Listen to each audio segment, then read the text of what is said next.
तो आइए बच्चों, आज हम शुरू करने वाले हैं आपकी छठी कक्षा का हिंदी सब्जेक्ट का तीसरा पाठ, अपनी प्रकृति। आप सब बच्चे अपनी अपनी हिंदी की बुक्स निकाल लीजिए छठी कक्षा की, और हम आज इस पाठ को अच्छे से पढ़ेंगे। सुनो और दोहराओ, यानी कि हमारे साथ साथ आप सुनो, जब हम पढ़ेंगे आप इसको अच्छे से सुनो और हमारे साथ साथ इसको दोहराओ। अपनी प्रकृति यानी कि हमारा नेचर, हमारी कुदरत। अपनी कुदरत या हमारा जो नेचर है, हमारे आसपास का जो माहौल है, वातावरण है, जो पेड़ पौधे, झाड़, झरने, नदी, नाले हैं, इन सबको हम क्या कहते हैं? प्रकृति। तो हमारी प्रकृति यानी कि हमारी जो कुदरत है, इसके बारे में आज हम देखते हैं। इस कहानी में बच्चों ने अपनी प्रिय वस्तुएं प्रकृति को देकर उसके प्रति कृतज्ञता का भाव प्रकट किया है। यानी कि ये जो कहानी है, आज जो हम कहानी पढ़ने वाले हैं, इस कहानी में बच्चों ने अपनी प्रिय वस्तुएं यानी कि अपनी जो प्रिय वस्तुएं थी उसे प्रकृति को देकर, यानी कि इस कुदरत को देकर उसके प्रति कृतज्ञता का भाव प्रकट किया है। यानी कि उस प्रकृति का एहसान माना है, उसके बारे में जो कृतज्ञता थी उसका भाव प्रकट किया है। तो चलिए फिर हम इस पाठ को शुरू करते हैं। उससे पहले हम देखेंगे चित्र पहचान कर उसके नाम लिखो। यानी कि ये जो चित्र हमें नीचे दिए गए हैं उसको पहचान कर आपको उसके नाम लिखने हैं। यहाँ पर नाम, हमारे ये जो पोर्शन है आपको दिया गया है, आपको क्या करना है, यहाँ पर ऊपर कुछ चित्र दिए गए हैं, उन चित्रों को पहचानना है और उसके नीचे उनके नाम लिखने हैं। जैसे कि पहला चित्र है, हमें एक घर का दिया गया है, तो वहाँ पर हम लिखेंगे घर। उसके बाद दूसरे चित्र में हमें एक नदी दिखाई दे रही है। तीसरे चित्र में हमें अमरूद दिखाई दे रहा है। चौथे चित्र में हमें पर्वत दिखाई दे रहे हैं। पांचवें चित्र में हमें एक गोनी दिखाई दे रही है, अनाज से भरी हुई। छठे चित्र में हमें कुछ चाबियां दिखाई दे रही हैं। सातवें चित्र में हमें कुछ लोग दिख रहे हैं यहाँ पर इकट्ठा हुए। आठवें चित्र में हमें एक ग्लास दिख रहा है पानी से भरा हुआ। 9वें चित्र में हमें एक बूढ़ा आदमी दिखाई दे रहा है। और 10वें चित्र में हमें एक पेटी के अंदर कुछ फल भरे हुए दिख रहे हैं। इस तरह से आपको इन चित्रों के नाम लिखना है। अब इसके बाद चलिए फिर हम इस पाठ को पढ़ना शुरू कर देते हैं। एक दिन फ्रेडरिक, हितेंद्र, मुख्तार, प्राजक्ता, सिद्धि, शर्मिष्ठा, कृष्णा, बिट्टू, तृप्ति, चिन्मय, सोनपरी के साथ बगीचे में खेल रहे थे। यानी कि एक दिन ये सारे दोस्त जिनके नाम हमने ऊपर पढ़े हैं, ये सब लोग मिलकर किसके साथ खेल रहे थे? सोनपरी के साथ बगीचे में। यानी कि उस बगीचे में ये सोनपरी के साथ खेल रहे थे। काव्या पेड़ के नीचे बैठी इन सब का खेल देख रही थी। यानी कि इन सब के बीच में इनकी एक दोस्त जो है काव्या, वो पेड़ के नीचे, वृक्ष के नीचे बैठकर, झाड़ के नीचे बैठकर इन सब का खेल देख रही थी कि अचानक एक पत्ता ऊपर से आ गिरा। कि इतने में क्या हुआ, काव्या जब पेड़ के नीचे बैठकर इन सब बच्चों का खेल देख रही थी तो अचानक से उसके ऊपर एक पत्ता आकर गिरा। काव्या ने ऊपर देखा। काव्या ने क्या किया? ऊपर देखा। हरा भरा पेड़ और उसकी घनी छाया फैली थी। यानी कि वो पेड़ कैसा था? हरा भरा था। और उसकी छाया कैसी थी? घनी थी। बहुत ही ठंडी और घनी छाया में काव्या बैठी हुई थी। वह सोचने लगी, प्रकृति कितना कुछ देती है हमें भी उससे कुछ देना चाहिए। काव्या सोचने लगी कि यह प्रकृति हमें कितना कुछ देती है, हमें भी उसे कुछ देना चाहिए ना। जब हमारा कोई दोस्त हमें कोई चीज़ देता है तो हम क्या करते हैं? बदले में उसे भी हमारी तरफ से कोई चीज़ देते हैं। तो वैसे ही हमारी जो प्रकृति है, हमारी जो कुदरत है, हमें कितनी सारी चीज़ें देती है, तो हमारा भी फ़र्ज़ बनता है कि हम भी उसे कुछ चीज़ें दें। उसने सभी को बुलाया और अपने विचार बताए। काव्या ने क्या किया? अपने सभी दोस्तों को बुलाया और अपने विचार उन्हें बताए।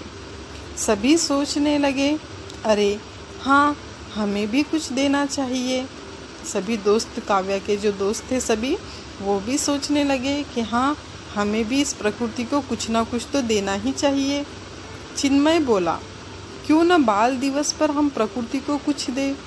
चिन्मय क्या कहने लगा कि क्यों ना जो बाल दिवस आ रहा है उस बाल दिवस पर हम इस प्रकृति को कुछ ना कुछ दें। सभी ने सोनपरी को अपना विचार बताया। सभी ने क्या किया, उनकी जो दोस्त थी सोनपरी, उस सोनपरी को अपना विचार बताया। जो सोनपरी उनके साथ बगीचे में खेल रही थी, उसे अपने ये विचार उसके सामने जाहिर किए। उसके बाद क्या हुआ हम देखते हैं। सोनपरी को बहुत हर्ष हुआ, यानी कि जो सोनपरी थी उसको बहुत हर्ष हुआ। हर्ष यानी उसको आनंद हुआ, आनंद यानी कि खुशी हुई।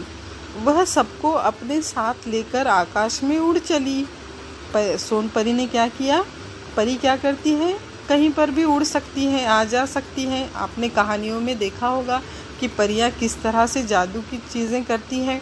उसी तरह से यह सोनपरी ने क्या किया, उसे ये सुनकर बहुत खुशी हुई कि सारे बच्चे प्रकृति को कुछ ना कुछ देना चाहते हैं।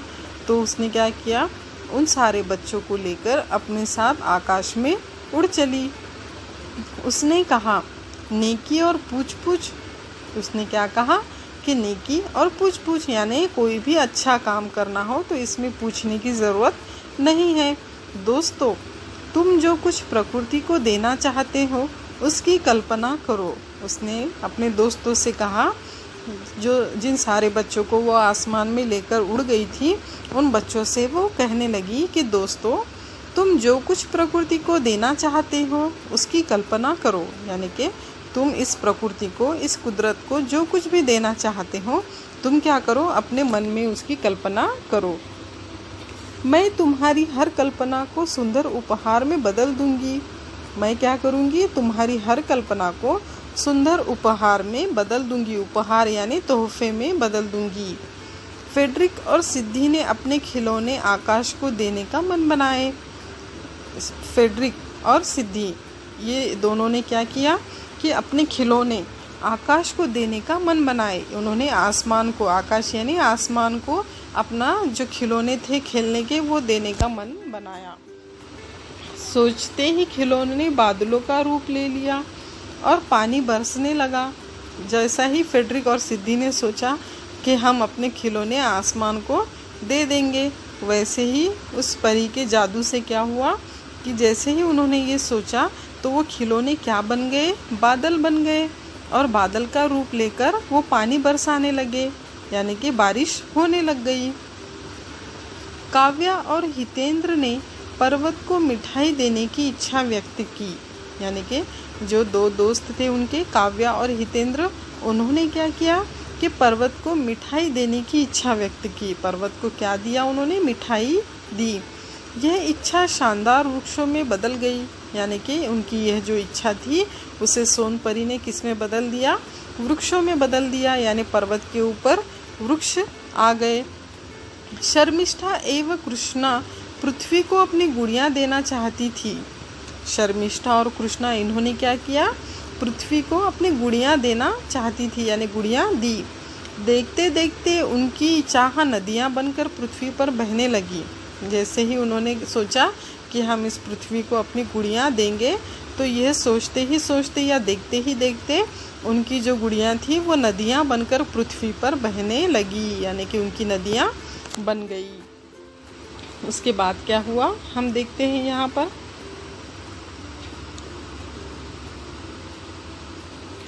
तृप्ति और प्राजक्ता ने अपनी अपनी चूड़ियाँ देने का मन बनाया। तृप्ति और प्राजक्ता ने क्या किया, अपनी जो चूड़ियाँ थी हाथों में पहनने वाली, वो चूड़ियाँ देने का मन बनाया। कुछ ही क्षणों में सारी धरती हरी भरी हो गई और देखते ही देखते कुछ ही क्षणों में जो सारी धरती थी वो क्या हो गई, हरी भरी हो गई। मानो धरती ने धानी चुनर ओढ़ी है। मानो के जैसे धरती ने हरी हरी चुनर ओढ़ी है, ऐसी बन गई धरती हरी भरी। मुख्तार और बिट्टू ने अपनी रंग पेटी देनी चाही। और कुछ ही क्षणों में सारा आसमान टिमटिमाते तारों से भर गया। मुख्तार और बिट्टू ने क्या किया, अपनी रंग भरी पेटी देनी चाहिए। उन्होंने अपनी रंग भरी पेटी देने का सोचा और कुछ ही क्षणों में सारा आसमान टिमटिमाते तारों से भर गया। सारा आसमान तारों से भर गया। और तारे कैसे टिमटिमाते हैं, वैसे सारा आसमान टिमटिमाने लग गया। सारी प्रकृति दुल्हन की तरह सज गई थी। सारी जो प्रकृति थी, ये जो पृथ्वी थी, वो दुल्हन की तरह सज गई। जिसने जो चाहा सोनपरी ने वह सब किया, यानी कि उन सब दोस्तों ने जो जो चाहा था, सोनपरी ने अपने जादू से वो सब कर दिया था। अब प्रकृति में पंछी मधुर स्वर में गाने लगे। अब इस प्रकृति में, इस कुदरत में पंछी यानी कि परिंदे मधुर स्वर में गाने लगे थे। कलकल झरनों ने वातावरण में संगीत भर दिया। जो झरने थे उन्होंने अपने पानी की आवाज़ से कलकल करते हुए वातावरण में एक तरह से संगीत भर दिया। मंद पवन बहने लगा, यानी कि मंद यानी धीमे धीमे से, पवन यानी कि हवा बहने लगी। फूलों ने हवा में मीठी खुशबू भर दी। जो फूल खिले थे उन फूलों ने क्या किया, हवा में अपनी मीठी खुशबू भर दी। बच्चे खुशी से नाचने लगे। बच्चे क्या हो गए, खुशी से ये सब देखकर नाचने लगे और परी को धन्यवाद देने लगे। और सोनपरी को क्या करने लगे, बच्चे सारे मिलकर धन्यवाद देने लगे कि परी ने सचमुच प्रकृति को अद्भुत बना दिया। कि प्रकृति को परी ने क्या किया था, सचमुच अद्भुत बना दिया था, बहुत ही खूबसूरत बना दिया था। तभी प्राजक्ता के सिर पर एक पका आम आ टपका। तभी प्राजक्ता के सर पर एक पका आम आ टपका। एकाएक प्राजक्ता की नींद खुल गई। अचानक से प्राजक्ता की नींद खुल गई। उसने खिड़की से बाहर झांका तो पाया कि प्रकृति ठीक वैसी ही दिख रही है जैसे उसने अभी अभी सपने में देखी थी। यानी कि ये सब जो हमने अभी तक कहानी पढ़ी, ये क्या था, प्राजक्ता का सपना था। वो सपने में देख रही थी ये सब कुछ। जैसे ही उसकी नींद खुली और उसने खिड़की से बाहर झांका तो उसने क्या देखा कि प्रकृति ठीक वैसी ही दिख रही है जैसे उसने अभी अभी सपने में देखी थी। वह भाव विभोर हो गई, यानी कि वो बहुत ही भाव विभोर हो गई, ख्यालों में खो गई। अभी हमने जो पाठ पढ़ा है, आपने उसमें क्या समझा है, इस पाठ से आपको क्या सीख मिली है, या आपको क्या समझ में आया है, या आपको अपने शब्दों में यहाँ पर लिखना है। उसके बाद है शब्द वाटिका। शब्द वाटिका में कुछ नए शब्द आए हैं जो हम पढ़ेंगे और उनके मतलब समझेंगे। हर्ष यानी कि आनंद, खुशी, क्षण यानी कि पल, अद्भुत यानी कि अनोखा, मुहावरे, नेकी और पूछ यानी कि अच्छे काम के लिए पूछने की आवश्यकता नहीं, भाव विभोर होना यानी कि आनंदित होना, आनंदित हो जाना या खुश हो जाना। इसके बाद देखेंगे हम भाषा की ओर। निम्नलिखित शब्दों के समानार्थी शब्द कहानी से ढूंढकर बताओ। यानी नीचे जो हमें शब्द दिए गए हैं उनके समानार्थी शब्द हमको कहानी से ढूंढकर बताना है। तो सबसे पहला है आकाश। आकाश का समानार्थी शब्द हमने जब ये कहानी पढ़ी तब हमने देखा कि आकाश को क्या कहा गया है, आसमान। तो हम इसका समानार्थी शब्द लिखेंगे आसमान। उसके बाद है मित्र। मित्र का समानार्थी शब्द दोस्त। उसके बाद है धरा। धरा का समानार्थी शब्द धरती। उसके बाद है गिरी। गिरी का समानार्थी शब्द पर्वत। और उसके बाद है लास्ट वाला सुगंध। सुगंध का अर्थ खुशबू। उसका समानार्थी शब्द हम लिखेंगे खुशबू। इस तरह से आप इन शब्दों को लिखिए। इसके बाद हम देखेंगे सुनो तो ज़रा। कार्टून कथा सुनकर उसे हाव भाव सहित सुनाओ। यानी कि कार्टून की कथाएं सुनकर आपको उसे हाव भाव के साथ यानी एक्सप्रेशन के साथ सुनाना है अपने क्लासरूम में। बताओ तो सही, बड़े होकर क्या बनना चाहते हो। आप बड़े होकर क्या बनना चाहते हैं ये आपको बताना है। वाचन जगत से महादेवी वर्मा के रेखा चित्र पढ़कर उसके पात्रों के नाम लिखो। यानी कि महादेवी वर्मा जो है इनका रेखा चित्र पढ़कर उसके पात्रों के नाम हमको लिखना है। मेरी कलम से इस कहानी के किसी एक अनुच्छेद का अनुलेखन करो। हमने जो आज कहानी पढ़ी है उसका एक पैराग्राफ या अनुच्छेद आपको लिखकर बताना है। अब इसके बाद है किसने किससे कहा है बताओ। नीचे जो हमें वाक्य दिए गए हैं वो किसने किससे कहे हैं या हमको बताने हैं। जैसा पहला वाक्य है, प्रकृति कितना कुछ देती है। यह वाक्य किसने किससे कहा है?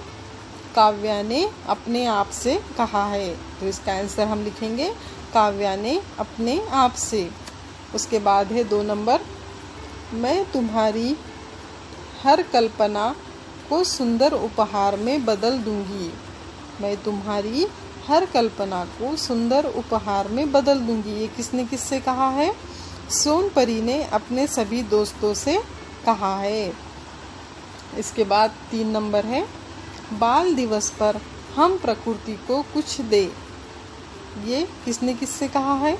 चिन्मय ने अपने सभी दोस्तों से कहा है। उसके बाद 4 नंबर है, नेकी और पूछ पूछ। ये वाक्य किसने किससे कहा है? सोनपरी ने अपने सभी दोस्तों से कहा है।